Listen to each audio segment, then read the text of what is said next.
ټول ځوانانو لپاره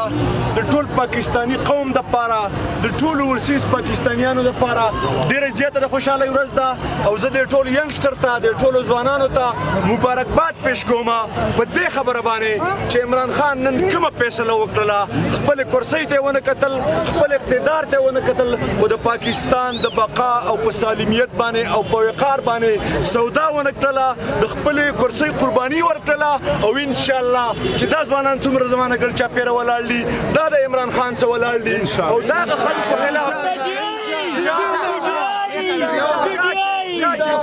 چا چې 2 کاله د پاکستاني قوم غلام ساتلی دی نن ټول پاکستاني قوم له د خوشحالي مناوول پکار دي په دې وجه باندې چې خان صاحب نن هغه فیصله وکړله چې ټول پاکستاني قوم هغه د غلامۍ نه آزاد کړو او دا هغه قوتونو چې کوم اندروني قوتونه دي او د بیروني قوتونو په وجه دا سازش جوړ کړی هغه سازش ناکام شو او ان شاء الله چې اپوزیشن سپریم کورټ ته مخامخ شي دوی ته به د خپل انجام پته ولګي